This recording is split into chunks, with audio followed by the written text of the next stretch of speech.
karena memang keinginan sendiri. Bahkan sebelumnya ia sering belajar tentang Islam secara sendiri. Ia menegaskan masuk Islam karena ingin masuk surga nantinya. Di hadapan awak media ketika ia diminta melantunkan ayat Al-Quran dan doa dalam Islam, ia pun langsung melakukannya tanpa teks. Ternyata ia sudah cukup banyak hafal ayat Al-Quran dan doa dalam Islam. Kepala Kantor Urusan Agama Kecamatan Delta Pawan, M. Syafi'i mengaku sejak bertugas di KUA pada 2001 silam hingga 2017, baru pertama kalinya ia mengalami kejadian langka pada Kamis 5 Oktober 2017 kemarin. Kejadian itu yakni ada anak baru kelas 2 sekolah dasar dan berusia 8 tahun, Yogi Setiadi secara pribadi mau masuk Islam. Bahkan keinginan itu direstui orang tuanya hingga mengantarkan anak tersebut ke hadapannya untuk mengislamkannya. Awalnya saya tak percaya, kok baru 8 tahun dan kelas 2 SD mau masuk Islam. Saya kira tak diketahui orang tuanya. Katanya kepada awak media di Ketapang, Jumat 6 Oktober 2017.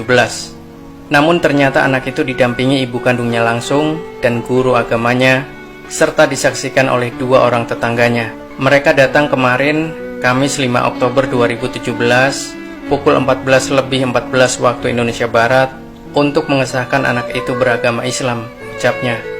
Ia mengungkapkan selama ini memang banyak yang masuk Islam, tapi sudah dewasa bahkan rata-rata ditentang keluarganya. Tapi yang ini anak kecil malah direstui oleh orang tuanya dan disaksikan ibu kandungnya sendiri, ungkapnya. Diceritakannya sebelum Kamis 5 Oktober memang ada meminta formulir untuk masuk Islam dan pihaknya pun tak tahu untuk siapa. Kemudian pada Kamis itu ada stafnya menyerahkan formulir untuk seseorang masuk Islam. Saya lihat anak 8 tahun, jadi saya tanya orang tuanya mana, kata staf saya ada. Saya suruh staf itu panggil dulu orang tuanya karena tidak ada paksaan memeluk Islam. Tapi penjelasan ibunya, anaknya sendiri maksa minta masuk Islam, jelasnya. Sebelum mengislamkan Yogi, ia juga sempat benar-benar bertanya pada ibu Yogi, Erianti, terkait tujuan mereka tersebut. Menurutnya ibu Yogi malah menjelaskan sebelum dibawa ke hadapannya, memang Yogi sudah belajar sendiri tentang Islam. Bahkan tiap ada adzan, Yogi sering ke masjid ikut sholat bersama orang-orang Islam lainnya.